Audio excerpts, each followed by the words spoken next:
Welcome back. You are watching our exclusive interview with Rajiv Bajaj, the Managing Director of Bajaj Auto, at the launch of the NS400Z Pulsar, the biggest Pulsar yet, the iconic motorcycle from the Bajaj Auto brand. Hybrids are a very interesting technology. We've seen Tesla sales slowing down globally. Everyone is now talking about hybrid. Is that something that you're looking at closely, or does that make you feel anything about the electric vehicle ecosystem? There was a lot of excitement, but there is now a certain amount of introspection, so to say, within the industry as well. My own view, Parikshit, is for the kind of two-wheelers we make and three-wheelers we make, which can be largely called as intra-city vehicles, I think electric is the right solution because, you don't have to travel long distances. There's no air conditioning. You're not going to be caught in a snowstorm somewhere and run out of charge. So you don't have to worry about the charging network, etc. So to do 20, 30, 40, 50 kilometers a day on a two-wheeler or even 100, 200 kilometers a day, today our electric three-wheelers have a range of 150 kilometers and it will only get better. So I think people will go home or come to their place of work and charge, etc. So I think with two and three-wheelers by and large, I don't see so strongly at least the relevance of hybrids.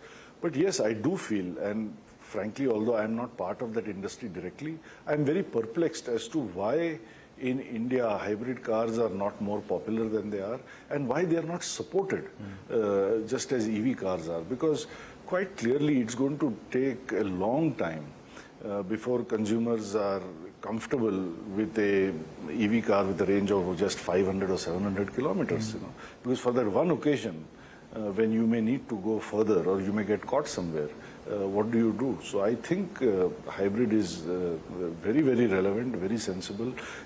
It's going to take forever to cover this country with a charging network, I mean, I don't think it's going to ever happen. It may happen in some cities selectively.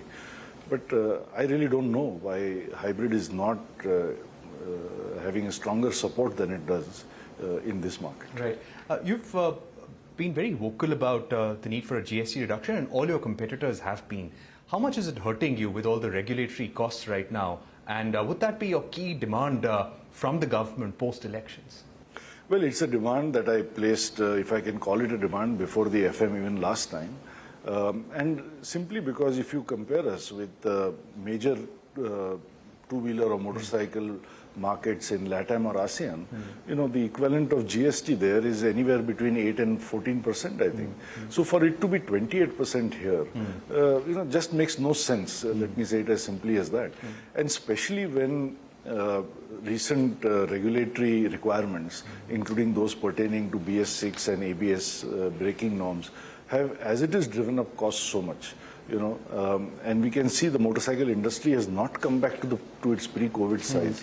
So I would have thought that it makes imminent sense. As much as the government has taken such a positive step with electric vehicles, making it 5%, the GST, I would have thought that some tempering of GST, if not for petrol vehicles, at least for relatively clean fuels like CNG. So today, SIAM, I believe, has made a plea to the government again that for CNG two-wheelers, why don't you consider 12% or 18% as GST? So I think it's entirely logical. I would not call it as a crutch or a subsidy or a SOP. I would say it's just simply a matter of being competitive. Right. This has been a very volatile election over the last few months. Would you have any one key expectation in terms of business confidence, or where you want to see India going after this election gets over? Parikshit, I would say this, that first let me tell you what I have felt or experienced, let's say in the last 10 years of this government. I would say the headline for me would be that there is no significant change. I have nothing with which to significantly criticize the government. I am not really motivated to significantly comment them or praise them because at least from a Bajaj Auto or an auto industry point of view, I have no reason to do that. And I don't say that in a bad way. I'm simply saying that business is our job and the government's only job is to make it easier to do business. And in that sense, I would say that There's been nothing significantly positive, but there's been nothing significantly negative. But there are things that could be better. Let me just give you an example to illustrate. Of every 100 tires that Bajaj consumes, only 1.5 is imported, just 1.5%. In this particular case, because nobody in India is willing to develop the tire, it's a very low volume, high spec racing tire for the KTMs.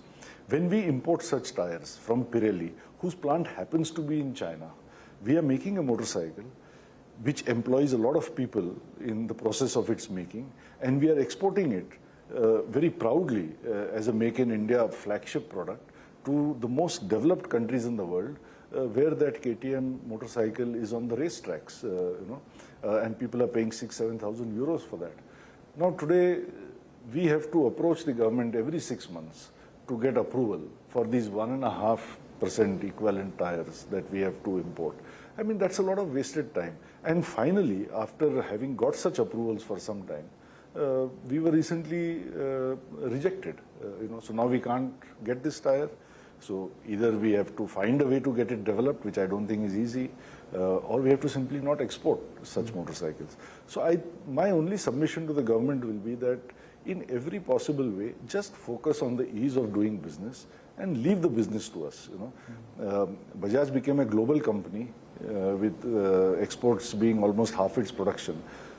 Even before this government came, we didn't need slogans like Make in India or Atmanirbhar Bharat to enlighten us and awaken us.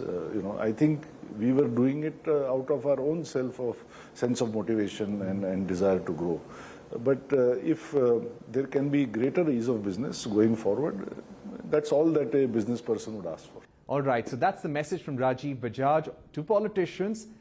Focus on ease of doing business and let the businessmen do their business. That's all we have time for on this special exclusive interview. Thank you for watching and goodbye.